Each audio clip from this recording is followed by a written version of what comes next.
This show is part of the RetroZap.com podcast network.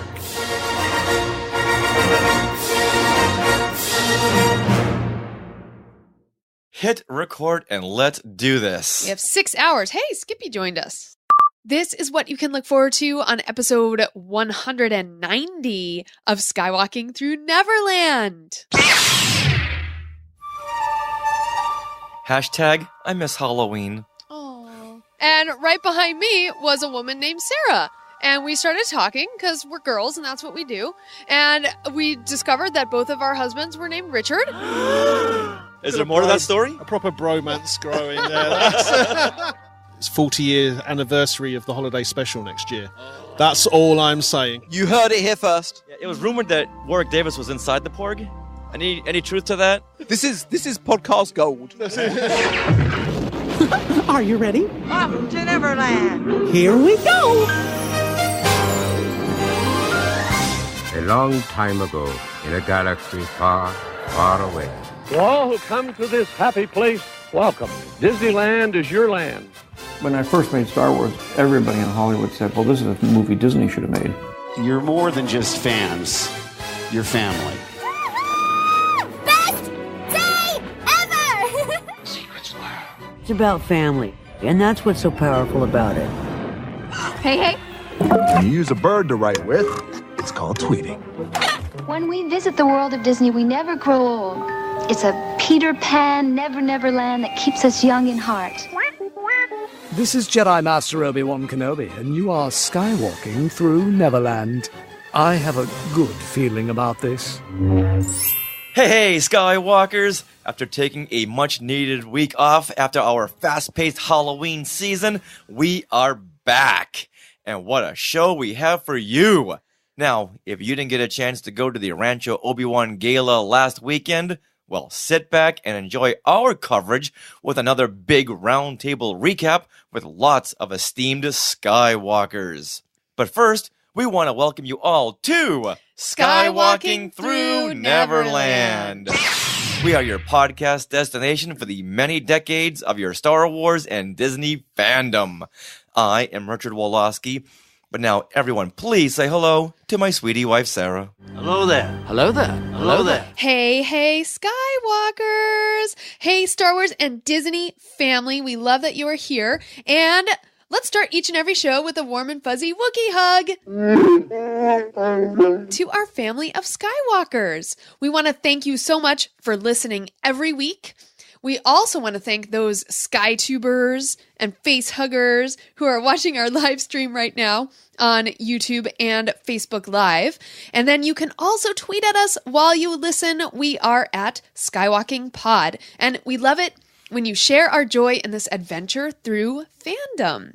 And Skywalkers, if you happen to be on YouTube right now, please like this video and then make sure you subscribe, youtube.com/Skywalking Through Neverland. Once we reach 1,000 subscribers, which we're about 100 away from that, we get to the next tier of YouTube stuff that we can do, like live shows and all kinds of different things. So we really want to get there. Well, this is news to me. Yeah, YouTube is weird. It has different levels based on, we can do live video because we have, I think, 500 plus subscribers. Right. And I know another podcast that I do, we can't do the live, the YouTube live, because we don't have that many subscribers. Oh, so are you assigning the Skywalker some homework? Yes. Skywalker homework.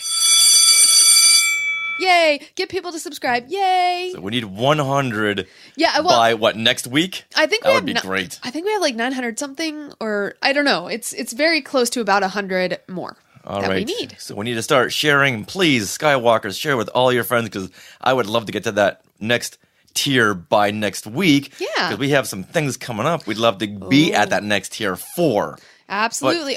881. Oh, okay. Cool. Bianca Horkins says she was 881. Oh, thank you, Bianca. Thank you. This just in. Yeah, that's cool. So 120 then. All right, so more on our plans in just a few minutes. Yes. But first, I want to let everyone know that we are recording from Long Beach, California right now, whereas a couple of days ago we were recording from Petaluma. I'm sorry, San Anselmo, California. That's right. on this day, November 7th, 2017. Minnie, get a question for you.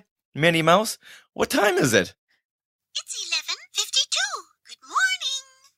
And that's counting for daylight saving time. It She is. is on it. Aw. Well, if you are keeping score, we have 358 more days until Halloween. And what a great Halloween we just had. Let's give everyone a recap of what we did on Halloween night. Okay. Because we were going to go to some parties and walk the streets trick-or-treating. Yes, we still trick-or-treat. But yet, we stayed home and gave out candy to our trick-or-treaters in the neighborhood. Yes. And what a fun time that was, because we normally don't get any trick-or-treaters. That's true. This time, we had like 50 or more kids coming through. They just kept coming. We were gonna like go to the store for something, and Yeah. then, but we saw kids down the street, up and down Like, the oh, street, so we're can't like, leave now. can't leave. Yeah. And I was talking to Brian Sims and Jeremy Hunt, and just it was fun talking to people, all the other Skywalkers in the Facebook group, and hey, what are you doing right now? And oh, I can't talk right now. I'm about to give away some Kit Kat to this family of Jedis coming up my driveway. Ooh. And it was funny that some people noticed the Skywalking household. We had the Skywalking banner up. So people were like, hey, what's this? Well, if you don't know what Skywalking to Neverland is, go ahead and take a seat, and I'm about to give you a treat. So give away some buttons, and hopefully some of those new listeners are listening right now. Mm-hmm. Hello, new listeners. Yeah. So this might be our yearly tradition, just to stay home and give out candy. Next year, I want to like do the whole misty fog driveway thing and really set the atmosphere. That'll be so much fun. Oh, can't wait. 358 more days. Lots of planning to do. But now on this episode, let's tell everyone what's coming up. We're going to recap our trip to the Rancho Obi-Wan Gala 2017 with lots of Skywalkers. Yeah, we recorded this at Imagination Park, which it's a small, beautiful park that's donated by George Lucas in San Anselmo, California in 2013. Now, this is the town, San Anselmo, where George Lucas wrote and edited Star Wars. And the last time we were in San Anselmo, we saw the house, the Park House, it's called, where George sat down and wrote Star Wars and then later on edited. So, Skywalkers, you've got to get to San Anselmo, California. Get up there. So much to do up there.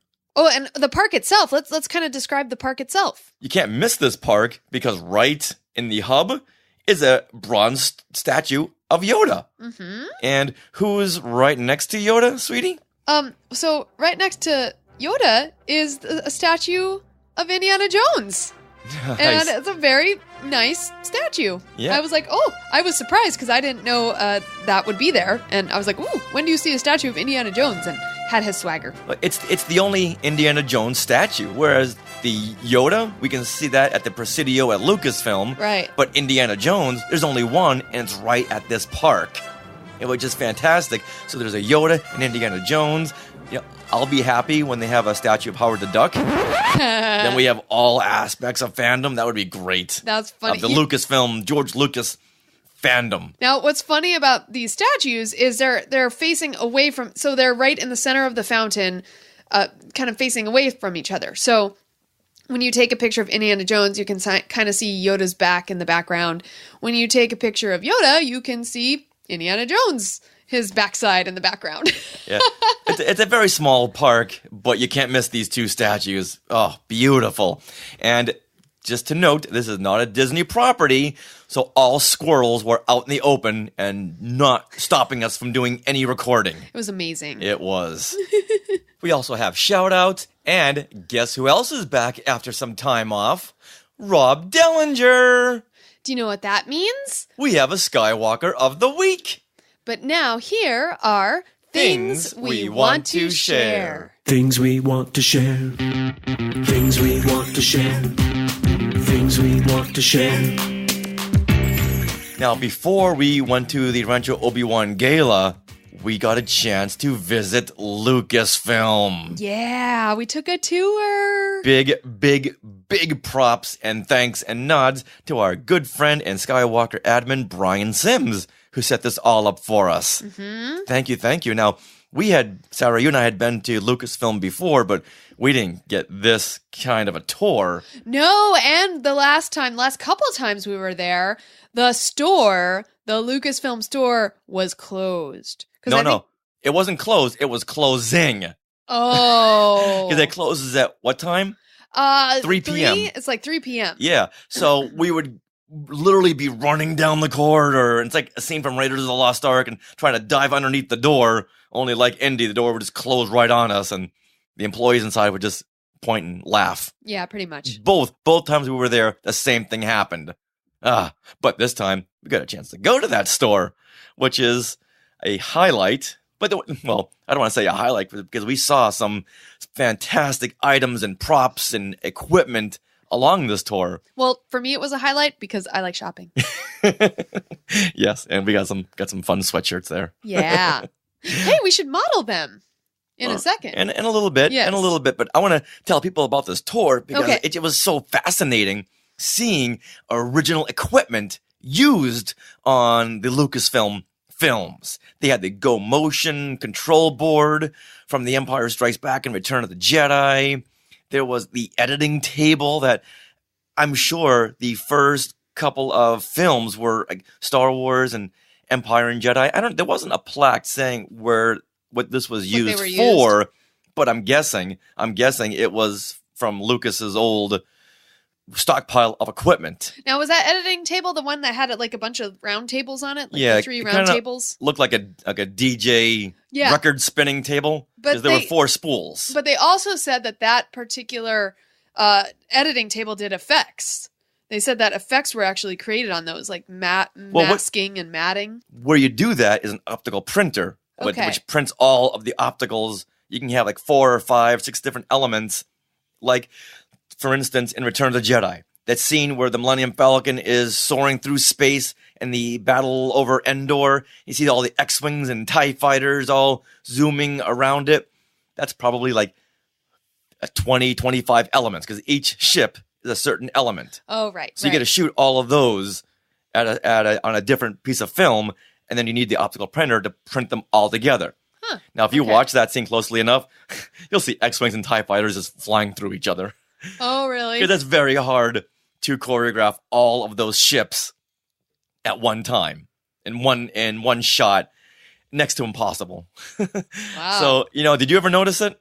The ships flying through each other? No. It goes by so fast. If anything, like on a digital reprint, sometimes you'll see like the matte lines, lines around the little ships. Right. Like the black just doesn't match the black. Yeah. And so you can kind of see that a little bit. Right.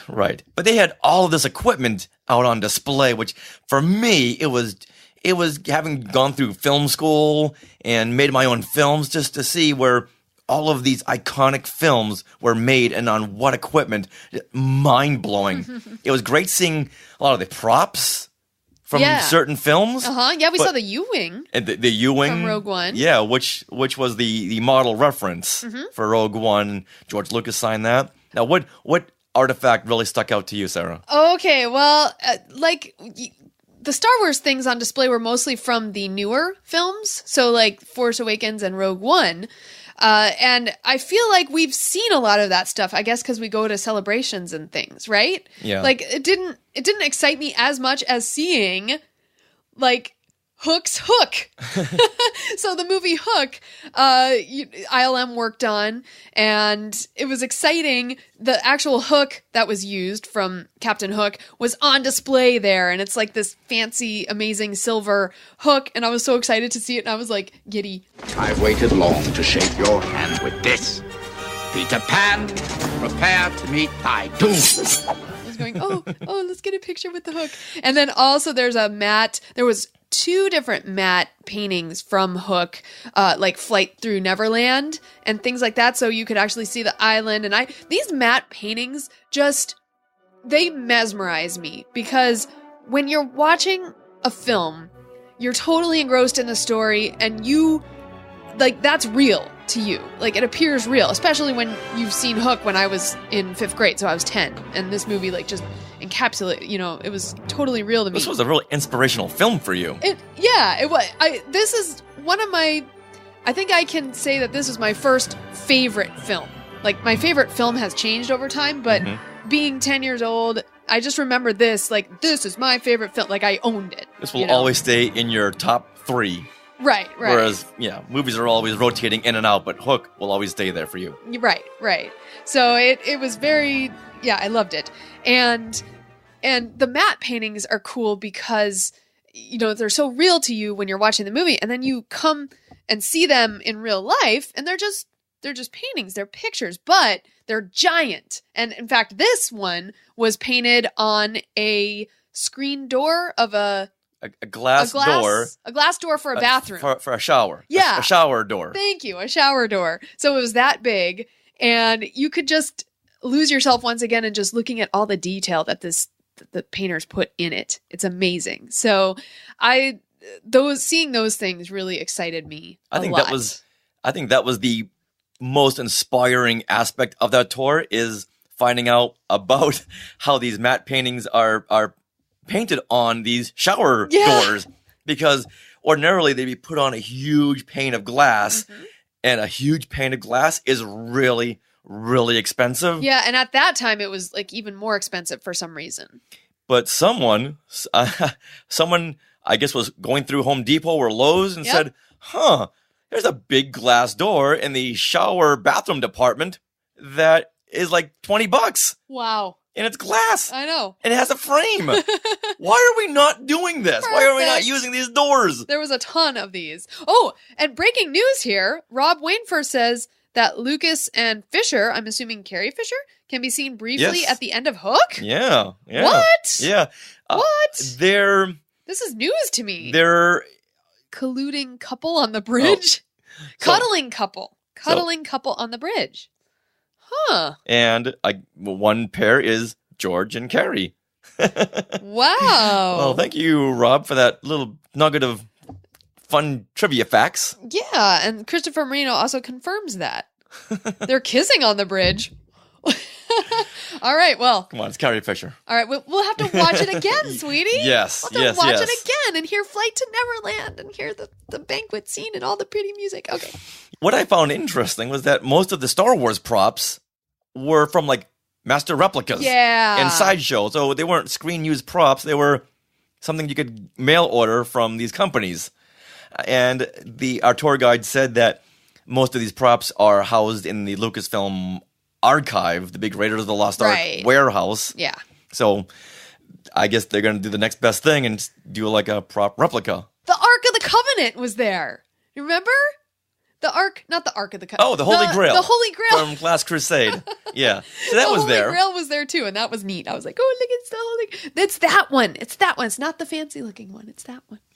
Yeah. And the Slimer mask was there from Ghostbusters. Mm-hmm. And when they wanted to do close-ups, they would have an actor wearing the head just to get some of the movement. Mm-hmm. And then the animatronics would move all the jaw and the eyes.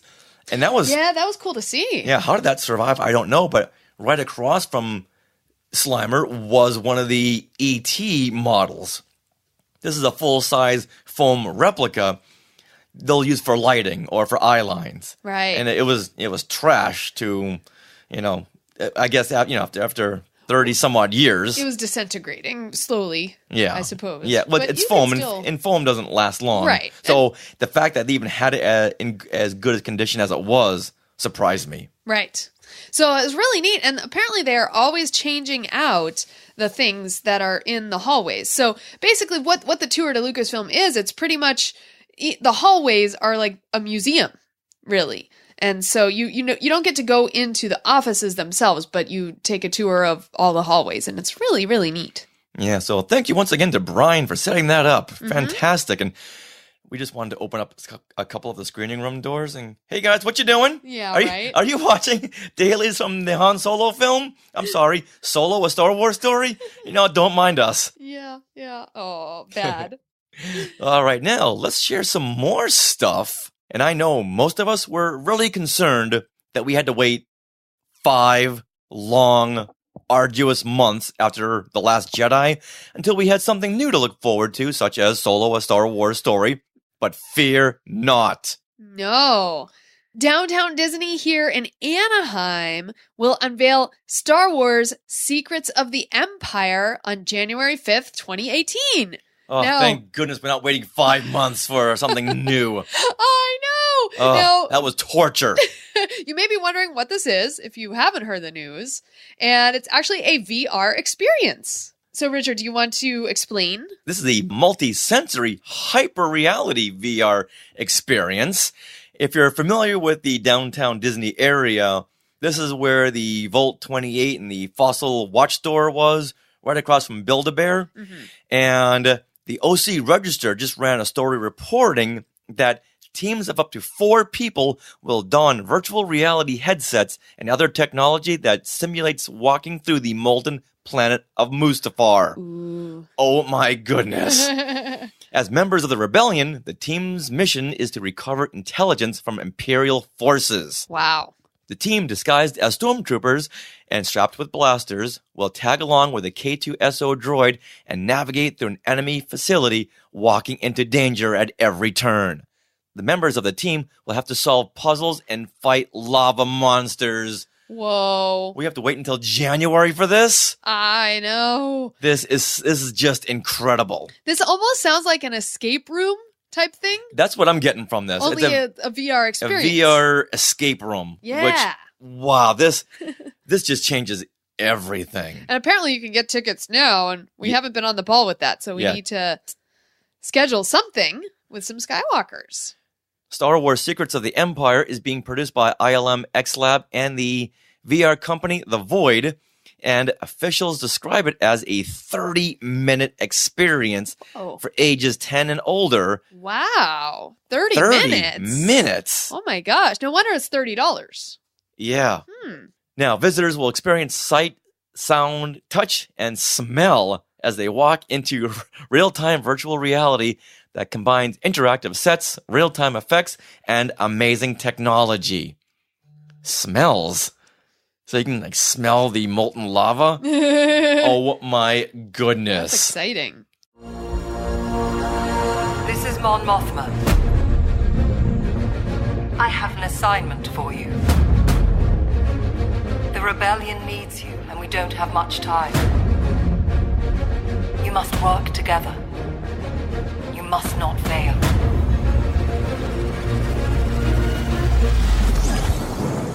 In disguise, your team's mission is to recover Imperial intelligence critical to our survival.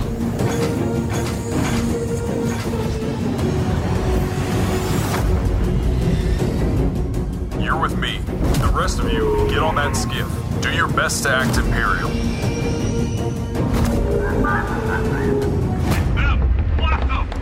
Looks like you'll have to fight your way out.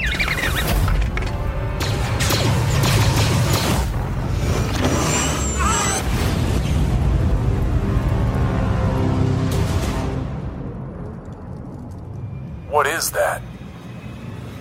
This could be a threat to our entire existence.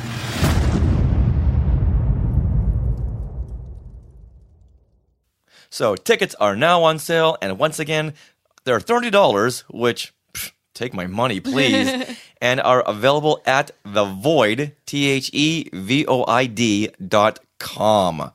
So I'm sure we'll arrange a Skywalker meetup around one of the opening days. So when we're done recording, we'll have to get right on there to see if January 5th is already sold out. We shall see. Sounds like fun. Now, speaking of Skywalker meetups, a few episodes ago, we mentioned that we would be appearing at the LosCon convention right here in Los Angeles, and details just arrived today. So get out your calendars. We will be doing 2 panels on Sunday, November 26th. So at 10 a.m., we'll be doing our Celebrating 40 Years of Your Star Wars Fandom. The one we did at Star Wars Celebration Orlando, only this time it's going to be updated and improved. Indeed. And then at 2:30 p.m., we'll do our Force Fun Challenges. So, Richard, you want to describe that? Yeah, this is a new set of games we've been developing over the last couple of months, and I'm so looking forward to debuting it here at LosCon. And we had a chance to workshop some of these ideas over the last weekend, and needless to say, it was very successful. Yeah. So we are very, very excited. And plus, when you have games, what do you get at the end of a game? Well, let's see. If you win, or if it's anything like Ellen Everyone gets prizes. And Donald Wicks just gave us a huge bag of prizes at the gala. And Randy Martinez had donated some art prints. And plus, with the storage closet we have over here of prizes, lots of prizes to give away. Yeah, it's so exciting. But, like always, you got to be in it to win it. That's true. Yeah. So to recap, we'll be at LosCon on Sunday, November 26th. And this is down by LAX airport. And we'll be doing 2 panels, one at 10 a.m. and one at 2:30 p.m. So please tweet at us if there are any questions at Skywalking Pod. And the full con schedule will be up very soon at LosCon.org. And that is LosCon.org. And the convention itself will be held at the Marriott Los Angeles Airport Hotel. And we hope to see everyone there Sunday, November 26th. Oh, hold on. This just in. Oh, Carlos has joined us. Hey, Carlos. Hey, Carlos. My friend Carlos just joined us on YouTube, Facebook, this one, and said for January 5th, tickets are all sold out. It's true. So we'll find a day. We'll find a day. Well, you know what? Let's give Carlos a shout out because I didn't know tickets were on sale yet until he had emailed me last night. So thanks a lot, Carlos. Much appreciated. Yay. But we'll get there sooner or later because fighting molten lava monsters. I know. Amazing. All right. Well, speaking of Disney and Disneyland, now that we know that we can do this VR experience in downtown Disney, there's also something that's going to happen at DCA and Disneyland starting April 13th of next year. And it's called Pixar Fest. Now, Richard, I'm going to describe some of this stuff to you. So I want to ask you what you think about all of this. Oh, let's do this. All right. So there are permanent changes that are coming to Paradise Pier at DCA, and it will be called Pixar Pier now. And there will be 4 new neighborhoods that are inspired by Pixar movies and characters. So for one thing, The Incredibles will feature, yes? Are we just going to change Disney's California Adventure to Disney's California? It's Marvel Pixar Land. Adventure? No. It's Marvel Pixar Land. That's very true. That's very, very true. Yes. Yeah. So the whole California theme, out the window. Out the window, yeah. See ya. Yeah, so basically Screamin', we will no longer be calling Screamin'. That's the big roller coaster. It's the roller coaster. We will be calling it the Incredicoaster. And it'll be rethemed for The Incredibles. Oh, okay. So that's one of the neighborhoods. The second neighborhood will be Toy Story, which is, of course, anchored by Toy Story Mania. Mm-hmm. So that's already set. Already there. Yeah. The third neighborhood will be Inside Out themed. Ooh. And that will be the western side of the boardwalk, which is always that portion that you just walk down to get to Screamin'. Mm-hmm. The coaster. So that will now have an actual new attraction there scheduled to open at a later date. So that will not be open in April, but they will be putting a new attraction, which I find interesting. Based on Inside Out? Yeah. Wow. Which will be fun. Well, where would they put that attraction? There's not a whole lot of room right there. Well, if you think about it, that's the edge of the park right there. So I think they're expanding, honestly. Ooh. Or are they putting something down below? I don't know. That's where the ice cream is. Yeah. Basically, that soft serve. Yeah, and Ariel's Grotto and that photo op place. Well, Ariel's Grotto and stuff will still be there. It's when you walk past Ariel's Grotto to Screamin'. To the boardwalk. That is the western end of the boardwalk, and that will have a new attraction. You know, let's just cut down Garden Grove. It's going to happen sooner or later. It's true. It's Disney. They'll relocate everyone. Yeah. So don't worry, people. The residents of Garden Grove, you will be safe and sound. Yes. Just not in Garden Grove. All right. So the fourth neighborhood will be inspired by Pixar characters. I guess they couldn't decide on one movie. So, and this will be Mickey's Fun Wheel will feature different Pixar characters in each of the different gondolas. Mm-hmm. But never fear, the Mickey Mouse face will remain. You know, in the middle, which is odd to me. But I think people would be in an uproar if they changed that iconic Mickey face. Right, but you know what? I'm not against just taking out the whole gondola ride. Because it's a large Ferris wheel. It is. But you can never get a full 360 rotation because you'll go like 10 degrees, have to stop for 10 minutes. Yeah. Another 18 degrees, stop for another 12 minutes because they're always letting people on and off, on and off. so you can't get that flow. I think that's why we've only ridden it like once. Once. Yeah. And that was plenty. Yeah. And you know what? All those games of the boardwalk that are right across from Mickey's Fun Wheel will be Pixar themed. So that's kind of what they're doing there. So those are the 4 different neighborhoods. Now, you may be wondering what's going to happen to Ariel's Grotto and the Cove Bar. Yes, I am, because they have the best shrimp nachos there. Oh, so good. Lobster nachos. Lobster nachos. Yeah. Well, they will be rethemed Pixar somehow. Now, they haven't described exactly what, but it will be closing on January 8th and reopening briefly in April and then closing again to like do a full transformation. So I don't know if they'll still have a princess meet and greet with the dinner or anything like that. I'm not sure. So more to come on that. All right. Well, there are some things that are not changing. So never fear, the Little Mermaid ride will still be there. And so will Paradise Gardens restaurant area, the Silly Symphony swings, the Jumpin' Jellyfish and Goofy Sky School, and the Golden Zephyr will all be still there. And it will now be called Paradise Park, that area. My question is, why did it take them so long to do this? I don't know. I figured after Cars Land went up, at that point, they would start just bulldozing everything. Yeah, well, they did. They had to do the whole Buena Vista Street makeover first. So that's what happened. So this remember? is like the 3rd makeover in, 4 years? No, it's been longer than that, because 2010 was when some of the new stuff opened. So it's in this 10-year period, DCA has pretty much changed completely. Well, it felt like 4 years. Yeah. All right. Now, added to Pixar Fest is going to go beyond DCA, and Disneyland will actually feature a new fireworks nighttime spectacular show called Together Forever, a Pixar Nighttime Spectacular. It will feature projections. So you'll get the projections on Main Street. You'll get them over by, what is it? It's a Small World ride. Things like that. All the places that projections are. Right. And that will be the fireworks. And guess what? What? Instead of Tinkerbell flying over the castle. Oh, hold on. Let me do this. Buzz. It's going to be Buzz Lightyear. Really? Yeah. Oh, Isn't nice. that fun? Nice. Isn't that fun? I think that's so cool. That is awesome. So once again, April 13th is when all of this is going to open. And the Paint the Night Parade will be back.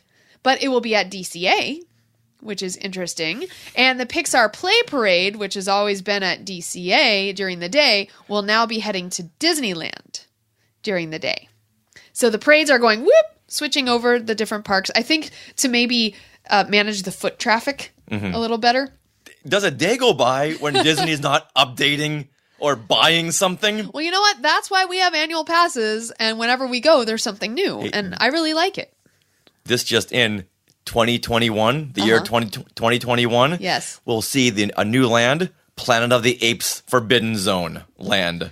Now that 20th Century Fox is being bought out and Disney is acquiring lots of stuff, I'm going to start this rumor, Planet of the Apes Forbidden Zone land. Okay? You know what? Let's just call it what it is and take out Autopia. Get rid of that. Let's just have vintage apes running around. They can hunt humans. Oh, that'd be so much fun. It'd be totally immersive. The apes can run around and hunt the humans that are texting while walking. Those apes will come out of the corn stalks and hunt you down. That would be pretty cool. Oh my, I am so excited for this. Rob Wainfer is countering your idea and says that they're going to have an E.T. and Jaws land. Bring the E.T. ride over. So you're talking about in 2030 when Disney acquires Universal. Yes. Then it can have the E.T.s and Jaws. But for right now, that's right. I'm going to start the rumor in 2021. We're going to have Planet of the Apes Forbidden Zone land, right where Autopia is. That's hilarious. Yeah. Well, I do want to say that Robin Beck, thank you. They say hello from Canada via Anaheim. So, hey, Robin. Yay. Hey there. This is Matthew Black. Yay. All right. So any more to add to that? No, that's the main major news, and I'm excited for Pixar Fest. I think it'll be fun, and I know there are some people, some of our friends, they love Pixar even more than Disney films, so I'm sure they are super excited. Yeah, as are we. To infinity and beyond! Now, I don't want to bring things down. However... Well, okay, so we're going to celebrate a life. How about that? Okay, we'll celebrate a life because we want to honor one of the men that gave Star Wars and The Empire Strikes Back their iconic and brilliant costumes. And that man was John Mollo, who just passed away on October 25th at the age of 86. As a side note, he was on our must-have, on our list of must-haves guests for Skywalking through Neverland. And I was so devastated when I heard the news. Not just because we couldn't get him as a guest, but he, for me, John Mollo, costume designer John Mollo, I think brought me into the Star Wars world. Oh, wow. At the age of 8, for me, it was all about the look and the design. Mm-hmm. I was, kind of too young to really understand the whole story concept, and I was all about superhero costumes and Planet of the Apes costumes. So it was the costumes that I really connected with. And I even made paper and cardboard costumes when I was a kid. Wow. So I would have paper Superman and costumes and Planet of the Apes costumes. And then when Star Wars came around, I was just instantly drawn to the costumes of the simplicity of Luke Skywalker, the armored suit of Darth Vader. And that's what pulled me in, I would say, to Star Wars. I was always about the robots and the creatures, but I remember always being fascinated. And as a weird side note, on the posters it would say PG. Some material may not be suitable for younger audiences. Yeah? I'm almost embarrassed saying this, but for me, I thought that meant that... Oh, I can't believe I'm bringing this up. What? That some of the material and the costumes would just be so fascinating that audiences couldn't wrap their head around these uniforms, these costumes. Like, wow, look at the materials, the armored. This is not suitable for an 8-year-old Rich because your mind's going to be blown. That's so weird. You're funny. Does that make any bit of sense? It does. It's cute. Aww. Wow. I never thought I would ever admit that to anybody. That's cute. I didn't know that costumes were like such a huge, like that actually pulled you into the film. Kind of like music did for me with films. Right. That's what costumes did for you. But it makes a lot of sense because you're always about those costumes. Like when they revamped the costumes for Marvel movies, like the Falcon. Yeah. You were so disappointed. Oh, Randy Martinez and I had a huge conversation about this on Facebook today, all about the Marvel costumes from the comic books to the films and where they should stop the comic book costumes and make them more relatable into society, like the armored look. Mm-hmm. So you couldn't be running around in spandex. Right. So we had a huge conversation on Facebook. So going back to the original point, I'm all about the costumes. Yeah. And I loved them. I loved them so much. And to be able to talk to John Mollo at some point was always a fantasy. Mm-hmm. Now, for those of you who don't know, let's go into a little bit of John Mollo's career. Okay.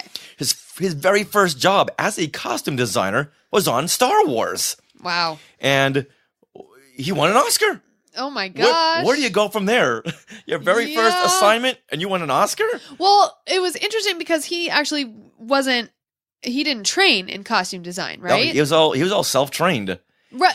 But what was he before a costume designer? He was a film consultant for military films. Gotcha. Okay. Because he's all about the military costumes. So Lucas said, hey, boy, do we need you on this. Yeah. Now, John Mollo also created costumes for the 1982 film Gandhi, which he won his second of 2 Oscars. Goodness. The 1981 science fiction film with Sean Connery, Outland. The Revolutionary War drama, Revolution. 1992's Chaplin. Oh. Fantastic film with Robert Downey Jr. 1987's Cry Freedom, Ridley Scott's Alien, and are you sitting down for this? Because this I did not know. He did the costumes for the 1994 live-action adaptation of Disney's The Jungle Book. What? What? All right, and your notes say it's starring Sam Neill? Sam Neill. How did I not know about this? Jason Scott Lee, John Cleese. Wow. And Lena Headey from Game of Thrones. Yeah, I was like, wait, isn't she from... Okay. Yeah. Holy bucket. But Sam Neill in 94, you'd think I would be all over this film. I know. So weird. I never knew this film existed. No. So is it a Disney film? Yes, it is. Yes, it is. Wow. Yeah. How did this get lost? I don't know. You know what? I see a future step in time. It may be 94, but that's okay. That's fine. That's fine. Now, John Mollo's last work as a costume designer was on a series of television movies adapted from C.S. Forester's novels about the Napoleonic War officer Horatio Hornblower, the last of which was shown in 2003. Okay. So there was a while since his last project, but he'd been suffering from dementia, and I think that's what eventually brought him down. Right. Now, going back to Star Wars, the most important direction George Lucas gave to him was that he wanted his costumes to feel very authentic, not so flashy like in Flash Gordon with the silver spandex and the capes and the giant shoulder pads. Right. He wanted to get away from that and what would be native to those lands. That's exactly what John Mollo ran with and said, oh, you know what? I've never seen a film like this. My mind is going to be blown just going from character to character because there's so much to do, but yet so little to do. Which is why you see Luke Skywalker in the very basic white tunic, tan pants, Princess Leia, straight white gown, right? Han Solo, black and white, Obi-Wan, monkish robes. Right. This would be a good time to bring up Rob Wainfur's point here. And he writes that he's a huge fan of Mollo, and he puts this quote here: George left me in no doubt. Audiences mustn't consciously notice the costumes. Right. If they do, you have gone wrong. John Mollo. What a huge talent he was. R.I.P. He will be missed. Thank you, Rob. That's really interesting. Oh, very much so. Very much so. Because where do you go with that? Do your job, but don't do it too well. Right. Well, I think it's interesting because if you look at like Star Trek Next Generation versus Star Wars, and I just say that because that's the one I know much better, you know, the Star Wars everyone's outfits, they look lived in. They look like they belong. Whereas in Star Trek, things can be a little flashy or like too armored or even their jumpsuits don't look that comfy. You know, it's like it doesn't look like something they would pick out for themselves. Right. And you know, even speaking of armor, Darth Vader and Stormtroopers were, of course, designed by Ralph McQuarrie, but Ralph slid these sketches over to John Mollo and said, okay, now make them. Which, you know, there's a lot to be done between concept sketches and realizing them into actual costumes because there's so much detail. Like, okay, there's a button over here. Where are we going to get that? There's the belt with the boxes. All right, how does that translate into film where it doesn't look too science fiction-y? Right. So he had a huge job to do with Star Wars. Now, here he is, John Mollo, at the 50th Annual Academy Awards held April 3rd, 1978, winning his Oscar for Best Costume Design. And the winner is John Mollo for Star Wars.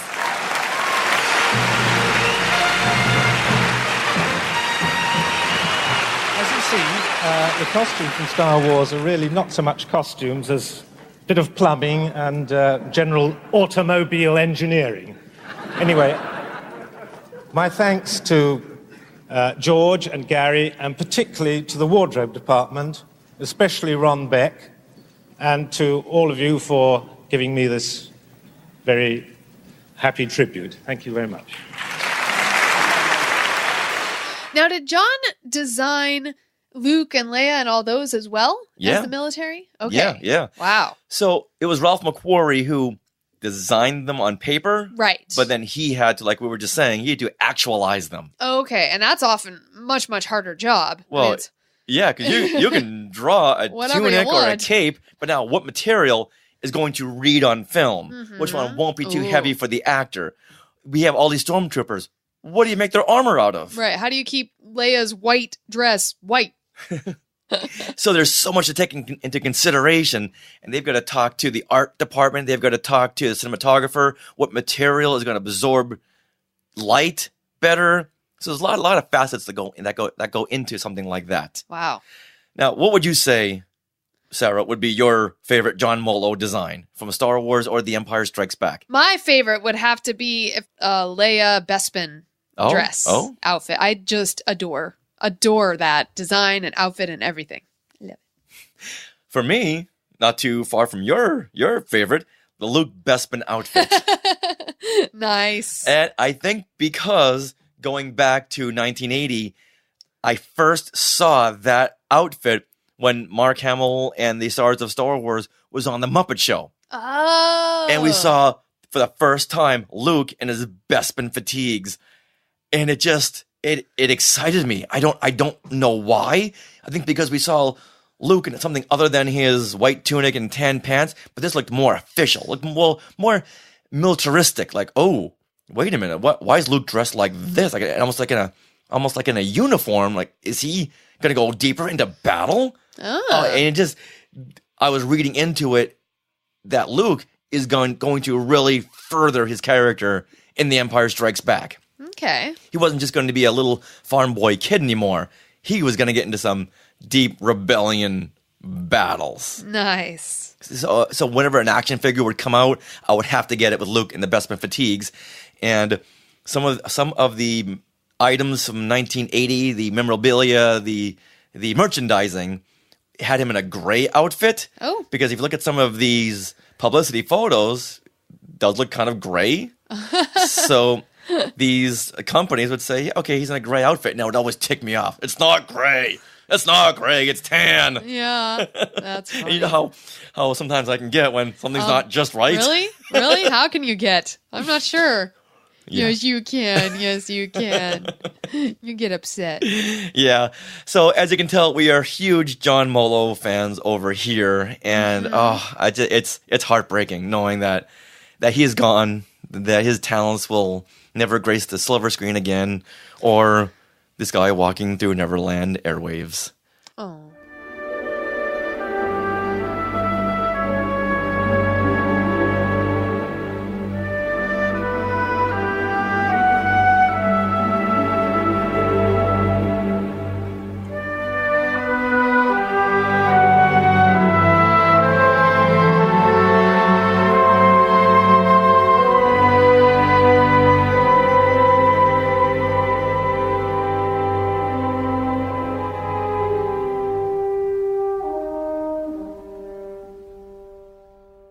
And now let's get into our roundtable recap of the Rancho Obi-Wan Gala 2017.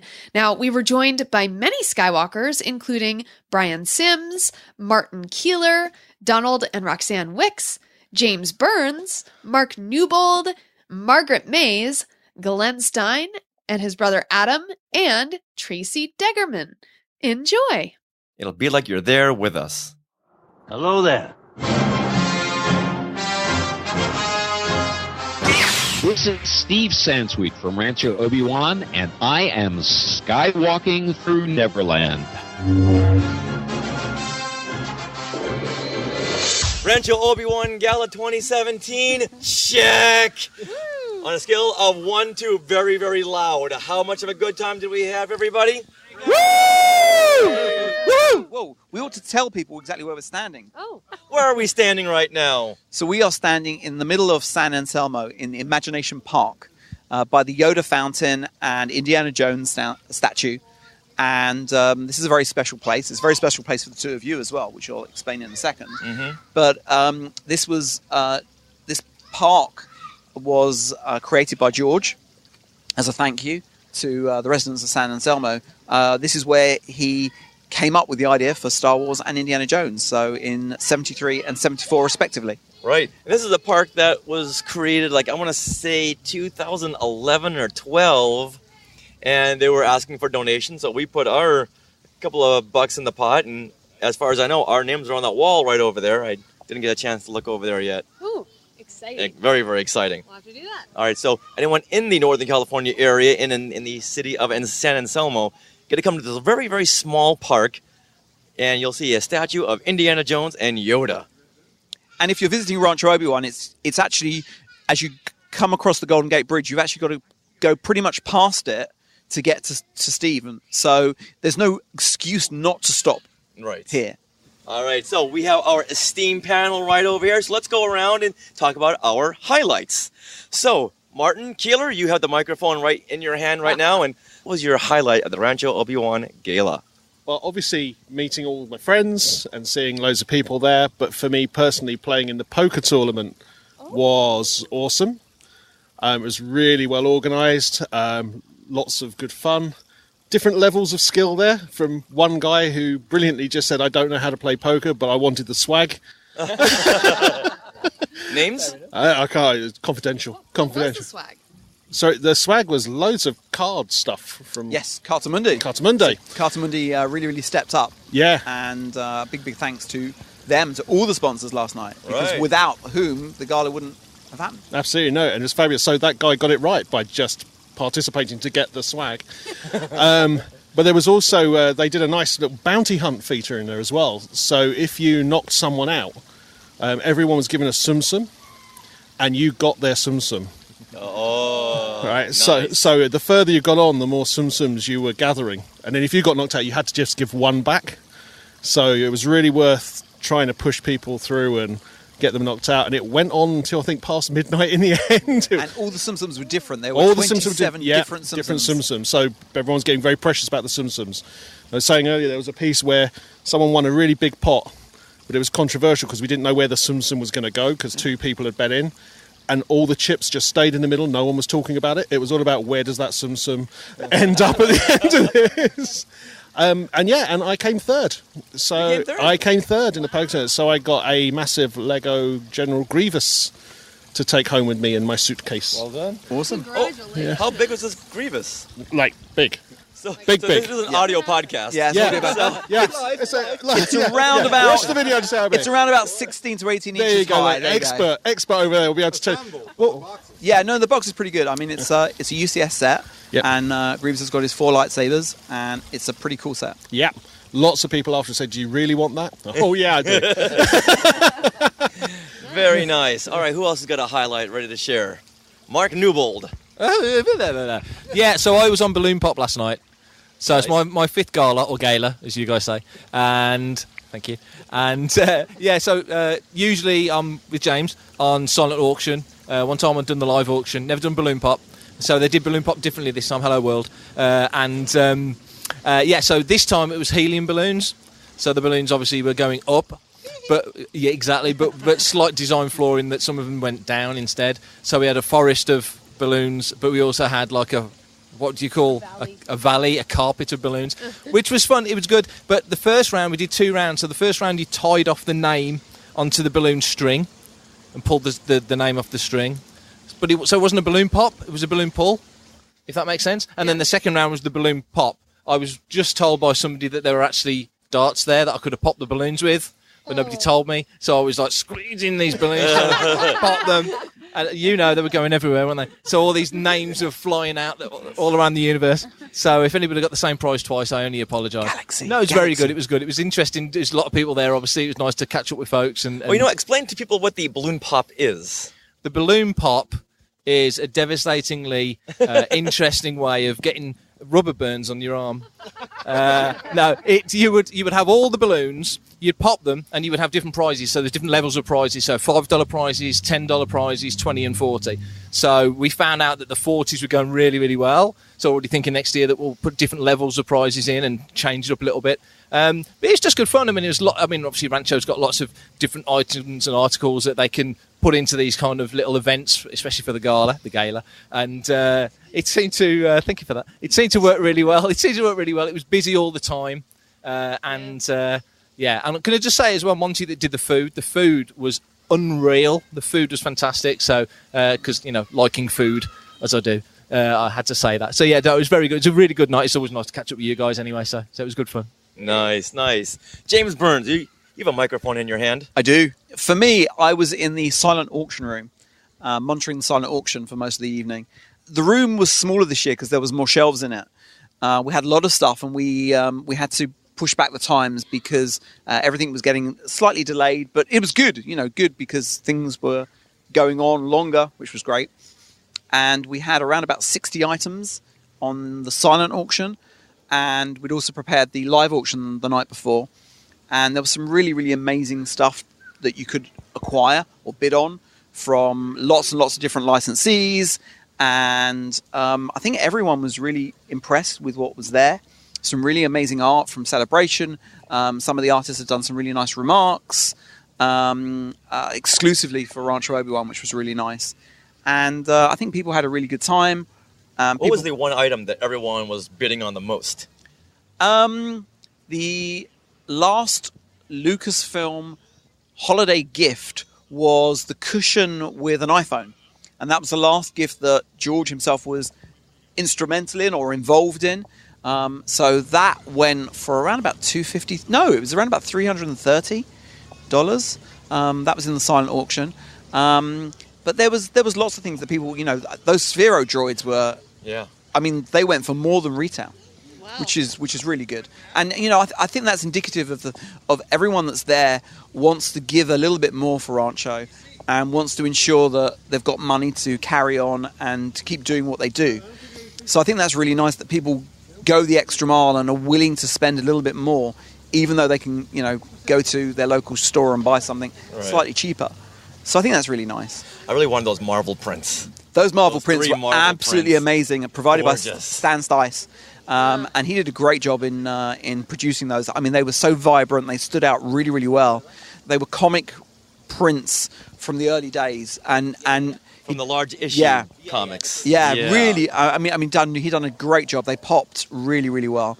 But there were some amazing things. And then obviously the live auction. So we closed the museum down and locked the museum down for obvious reasons. Everybody was allowed to go to the live auction for the first time. So I think that was an amazing experience. 210 people. It's the largest ever Rancho crowd. All right. Donald Wicks. Yes, sir. Your highlight for Rancho Obi-Wan Gala 2017. Well, there's a lot. Obviously, it's a chance to see everybody again. This is going to sound kind of weird, but seeing Mark here was kind of a surprise because, a couple of weeks ago, you mentioned to me that you didn't think that you were going, so, it was really awesome that you could make it because it wouldn't be a Rancho without you. Oh. I liked the live auction was great because I was sent to go get some ice cream. There was ice cream? Yes. Over at the Wilrow Hood establishment. Yes, we had to go all the way to Bespin to go get this special type of ice cream. Right. You can't get anywhere else. You have to go all the way to Bespin. It was delicious.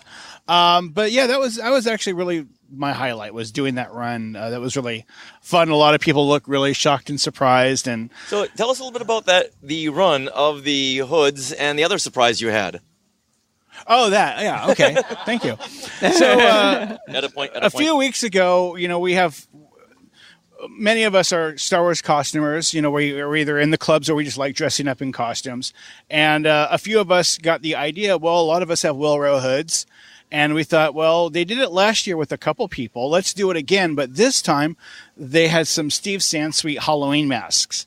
And so they collected a few, donated from some local people. And many of us wore the Steve Sansweet Halloween mask while we did the run through. We started at the front all the way down to where the poker tournament was happening every time.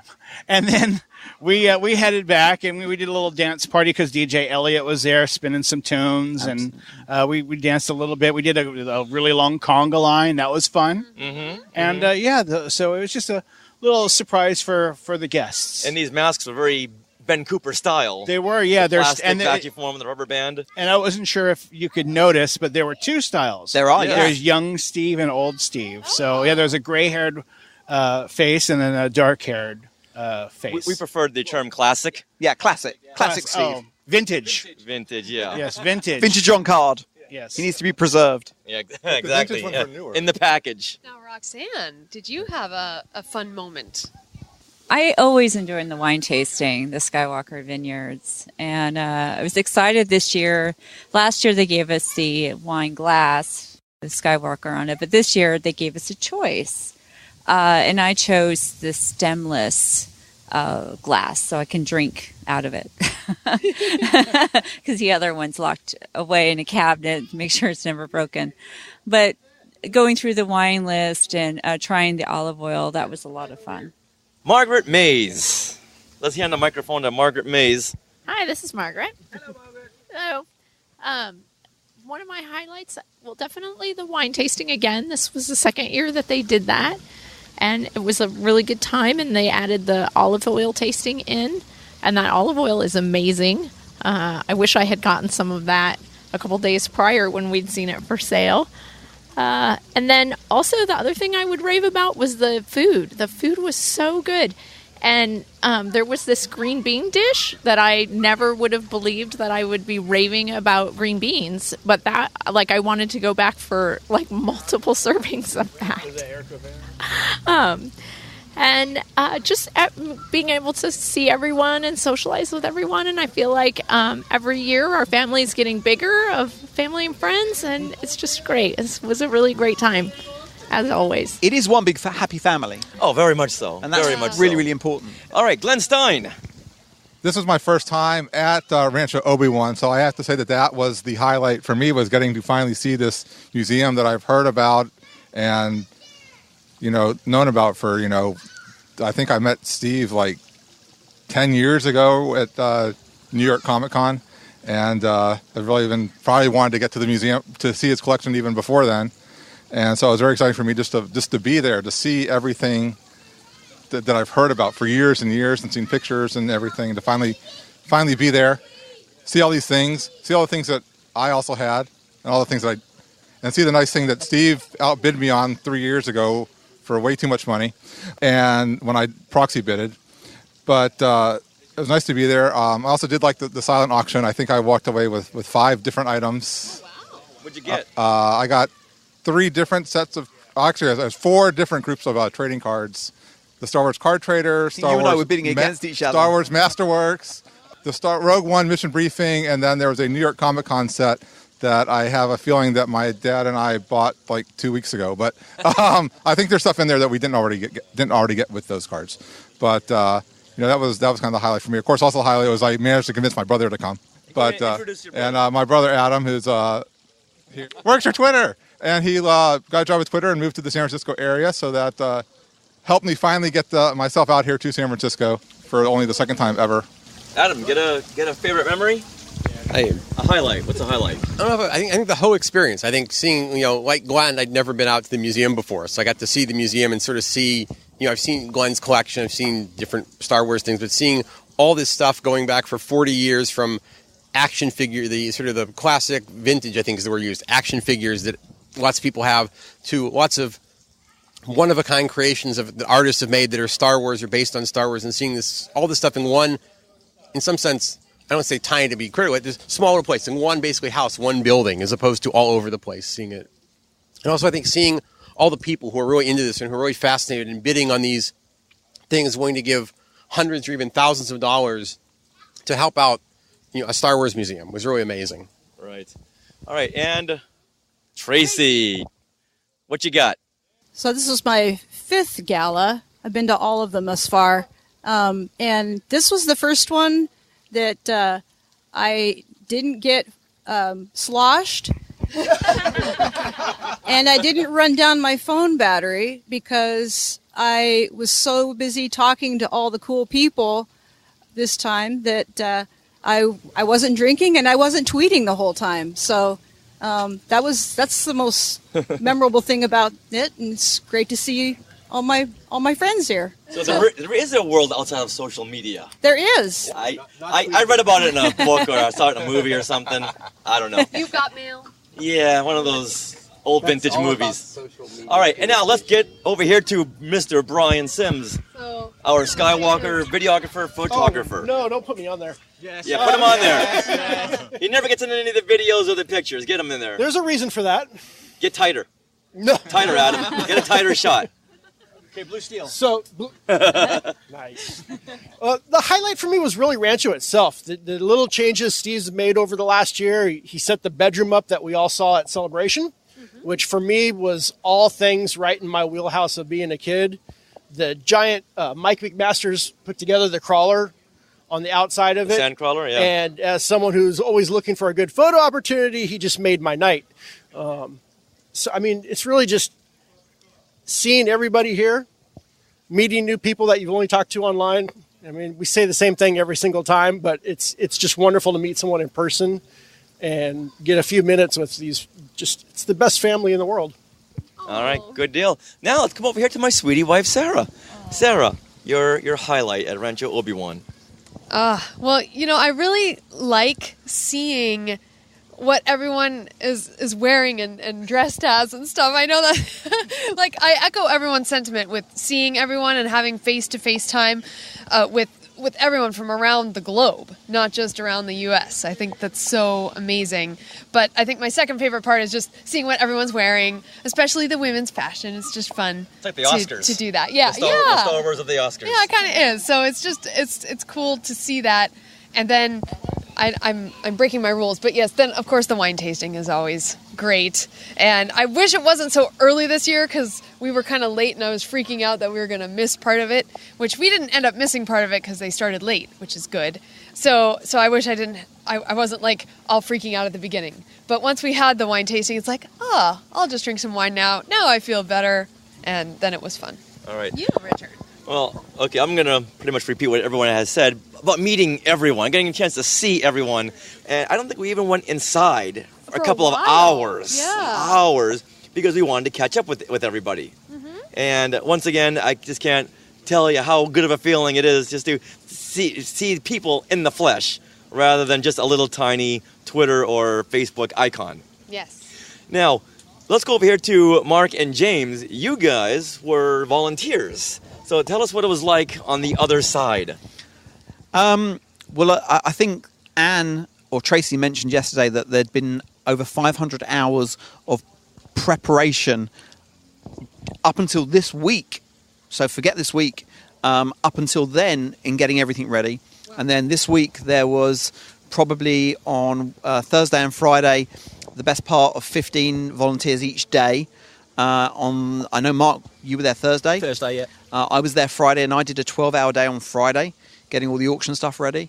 Wow. So there's a lot of work that goes into this, and the event wouldn't happen without the volunteers. It is really a privilege to be embraced by the Rancho family and be able to do that work. And I think we both agree with that. Oh, definitely, yeah. And being considered part of the Rancho family. And this year for Rancho has been a really, really tough year, as we all know. It's really great. We're a really good team. We all work really, really well together. Everybody knows what we need to do. We need to make sure that everyone's happy and well fed and well lubricated. And it's good job of that. Good. Well, then we've done our job well. And so being a volunteer is, it's our chance to give something back. I think I speak for everyone that most of us probably wouldn't be standing here today if it wasn't for Steve. Steve has done so much for fandom over the last 40 years. He's been collecting since 76, so for 41 years. And without Steve and what Steve has done for Star Wars, I think it would be a very, very different place. Very much. And he's made it so accessible to all of us. And he is so accessible, and he's such a gentleman. There's a Jewish word called mensch, or a Yiddish word called mensch, and he is a mensch. He is an amazing, amazing guy. So very, very approachable. Absolutely. I've reached out several times to him just to ask him a quick question. He gets right back to me. Yeah. And I think not just with me, but with anyone, he considers himself one of us. Absolutely. So I would say, Steve is an amazing, amazing human being and gives us all so much. And then behind every great man, they say, is a woman. And behind Steve is Anne Newman, who is amazing. But I think it would be remiss not to mention Bob Canning and also Stuart Levy, their partners, who are so supportive and do so much together. So the four of them, we owe a debt of honor because Rancho is just such an amazing place for all of us. Yeah, you kind of alluded to this a couple of minutes ago, but you were saying because of the unfortunate incidents from earlier this year that there were unfortunately some thievery going on. Which yes. I'm so surprised that Steve actually went ahead with the gala. Because if it were me, I'd say, all right, you know what, you messed it up for everybody. It was a topic of conversation earlier in the year. Was it really? And, they've tightened up security, and there was reasons why, that's why the main auction was locked down and the museum was locked down during the live auction. And it's a shame that one person has spoiled it for everyone. But saying that, I think it went really, really well. I don't think it was an issue. And I'm really, really pleased that Steve and Anne and the board decided that life carries on, and there's ways around these things, and I think everyone else is really, really respectful of everything that's around us, and we respect the rules about not touching and not doing anything and not doing anything that we shouldn't do in the museum. And it's also their home. They live there. Yeah. And I find that really, really hard that somebody's come into their home and betrayed a trust. I think we all do. So highest kudos to them for going ahead with this. Absolutely. Absolutely. Oh, and I was going to say, what about Mark? What was your, inside scoop? Inside scoop. Being part of the team putting this together. Well, like James says, it's you're in a privileged position because they trust you to do the job they give you. And Traci Kelly has kind of took a lot of that on from Anne, because Anne's got a lot on her plate, and Traci and Anne are kind of like symbiotic twins. So they're sort of they work together fantastically well. So yeah, like I say, it's great to be given the opportunity to be a part of it and to do stuff and to be trusted. I think that's the thing, because sometimes it's like herding cats with people, but those guys give you you've got not strict, but you've got very clear instructions on what to do, and as long as you pitch in and get on with it. Are we waving at social media? Hello. As long as you get on with it and do it properly and pull your weight and do your part, then they'll always embrace you and bring you in. So yeah, like James said, it's we're lucky to be in that position. What was your position as a volunteer? So this time for me it was balloon pop, as I say. So, and it's funny because I like mooching around and sort of circulating and speaking to folks. This time I was in a fixed location, so people were kind of coming not to us but past us. But it was cool, and me and Garrett ran it, Concetta's husband, and we just had a great time. Just loud, noisy. You spent a few quid, didn't you? Yes. I just didn't know that that was Garrett Concetta's husband. I didn't realize that. So Garrett's like the showman. So he was selling it. Oh, $5 for this and $10 for that and $40 and la la la la la. And I was the balloon monkey. But it was fun. I enjoyed it. I'd happily do it again. It was great fun. Nice. Sarah, we won a couple of items from the balloon pop, didn't we? Yes, we did. So we did the balloon pull and the balloon pop. Pull and pop. This is it. See, next year it's got to be the balloon pull pop. Yeah. Oh. It's strictly speaking. Yes. Pork pop. That might do it. Yeah. I did want the porg. I did not end up winning the little porg clutch, but that's okay. I felt bad for you. No, we did. Yeah, we got mugs actually. So the balloon pull, we got. You got the Han Solo mug, didn't you? The applause mug. Yes, yeah. the Han Solo mug, sculptured. One or the other. Han yeah, Solo it mug. could have been. Yeah. Okay. I know it was a mug. It was a Han Solo mug. I remember it's a Han Solo mug. Yeah. And then the second balloon pop, we got a set of glasses. That's right. The Last Jedi. Glasses. Yeah. Yes. Okay. Yeah. Did anyone else do the balloon pop and win a prize? Oh, Glenn Stein, everyone, once again. You did. Yeah, I believe I got 5 different items. Your bag was full. I spent I think 110. I got the oddest thing. I got a Marvel from Marvel Studios. Got a animated Thanos maquette, which I don't know what I'm doing with. I got a Lego C-3PO, a very large C-3PO. I think it's like 400 pieces or something like that. I got a Chewbacca wobbler with a pork. That's important. A Ray pop vinyl. Oh, and also in the silent auction, I also won a set of 3 Rogue One IMAX posters that I think were from the UK. They were really nice, yes. UK. Yep. And then I also won the Kotobukiya Ray and Finn set. And of course, we got back to the hotel room and I'm like, how am I getting this home? I don't know. Did anybody else win anything in any of the silent auctions or the live auctions? Roxanne. Yeah, you guys said We did the balloon pop. Oh, the balloon Or pop. balloon Oh, pull. Let's go back to that. Yes, did we you did guys we did the pull. Yeah, I did yeah. By the time we got to the actual pop, the line was a mile long. So, we did the balloon pull. I got one of the mini Funko that we didn't know what it was. It was a little Tarkin. It's cute.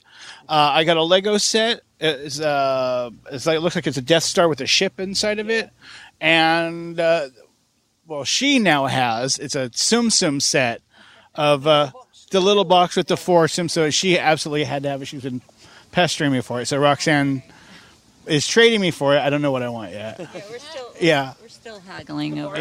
Yeah. The barter continues. Sounds like the name of a film. And then you did you got the black. Series. I got the Finn character Black Series. Yeah. Okay. Now let's go back to James's question about the silent auction. What else did we get, or what did we really want that we just didn't get because of finances or having to pay bills? Brian. Yeah. Just a lonely coffee mug from Skywalker Ranch that got really expensive. So it's almost like being there then. Just drinking the coffee every day. The second best thing to being there this weekend was I was going to take home a coffee mug. So there you go. Mission accomplished. Anyone else? I got outbid on a Randy Martinez item. You know, we have access to Randy, so if you ever need anything. Yeah, it was really good, really good. What painting was it? It was the Wizard of Oz one that he did. Wow. So that was in the live auction. So in live auction. So I got Randy, can you knock one up for Martin? You do one real quick and fax it over. Do you kids still use faxes? I won 5 T-shirts in the silent auction. There was 5 T-shirts, crew, ILM and crew T-shirts from episode 3, which I didn't have. All different, 5 different T-shirts. One's got TK421 on it, and pre-worn. No, all brand new in their cellophane crew T-shirts. Those are hard to come by. Exactly. So I was quite chuffed with that, and they went for a song. So yeah, like I was saying earlier, I really wanted those big Marvel prints because of classic Marvel Star Wars comics, the other awesome podcasts we do here on Skywalking to Neverland and RetroZap.com. With Randy Martinez. With artist Randy Martinez, yes. Hint, hint. The generous Randy Martinez. Yes. The very who likes to help people. The good-looking, dashing artist extraordinaire. Who is currently working on a piece with The Wizard of Oz and Star Wars. Oh, yeah, how amazing is that? Awesome. All right, was there anything new at Rancho Obi-Wan? Because one of the questions I get all the time is, how often do they rotate pieces out? What are we going to see there this year that we didn't see last year? They had Hug a Porg. Hug a Porg. Yeah, that was fun. The big Kmart 4-foot Target. Target. Yes. Stay on target, Richard. Yeah, and we got to hug the porg, and I still need to post that picture. But yeah, the hug the porg. Yay! Yeah, it was rumored that Warwick Davis was inside the porg. Any truth to that? I brought him over in my suitcase, so yes, it's true. I knew it. All right, so what else was there at Rancho Obi-Wan that was not there before? So this was my first one, so I don't know if it was there before, but you were the new thing. I was the new thing. That was me. Martin Keeler's the new thing. No, but the bounty hunt, getting all the stickers, the Kessel Run, I thought was awesome. Going around finding the stickers and speaking to the people to get the stickers, and then everyone colluding to work out who knew what. So you could go there. I really enjoyed that. I like sending people in the wrong direction. That was my... When I was stood on Balloon, but I knew there was one in the cupboard in front and one just around the corner, and they go, I've heard there's some near here, and I go, yeah, it's about 10 yards that way. So that was fun. I enjoyed that. He's from England, so everything is reversed. Thank you. Yeah. And everything's in meters. You know what? Feet. How many feet is it? That confuses everybody. So there was 2 big new things there. One was the bedroom that was at Celebration, but obviously at Celebration it was very much a celebration of A New Hope. Right. But what they've done with this layout of the bedroom is they've expanded that to incorporate toys from The Empire Strikes Back and Return of the Jedi. So it actually encompasses that whole 6-year or 7-year period. So that's a permanent fixture for the moment. I don't want to get nitpicky, but did they get to Return of the Jedi or Revenge of the Jedi? There's a bit Which of would both. have been 82. Yeah, there's a bit of both in there, actually. There is a bit of both in there, Okay, which because is nice. I had a keen eye thinking, okay, yeah, I see a Revenge of the Jedi was a jacket or a big patch. I'm sure there's some Ewoks in there, so yeah. So this brings us up to 1982, but and then there circa 1983, I didn't quite see. No, I think there is. I think it definitely goes up to 83. And yeah, exactly. The Yeah, there Revenge is. of the Jedi jacket. Yeah. And then opposite that now is a new expanded BB-8 section, which Steve and Anne decided that BB-8 was fairly special. And for those of you that haven't seen Steve's face when BB-8 first rolled onto the stage at Celebration Orlando a couple of years ago, his face just... Anaheim, yeah. His face was just a picture, and he fell in love with BB-8. I think a lot of people did. And so he has a huge collection of BB-8 items. Yeah. And that's grown and is continuing to grow on a daily basis. Sarah, what was your favorite item in the BB-8 section? It would have to be I'm loading it up here. Our BB-8 contribution. Well, what? Wait a minute. What is this? What is this, Brian? Fill us in with this. Well, I wanted to send all the Skywalkers who hadn't been there yet on a bounty hunt of ourselves to find this podcast is well represented in Rancho Obi-Wan in the BB-8 section, and you have to find it. But yeah.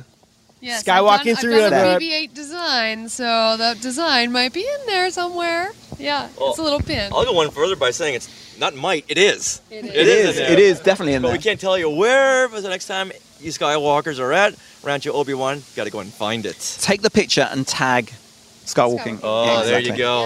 Yes. Nice. Now, did anyone meet a new best friend last night? All right.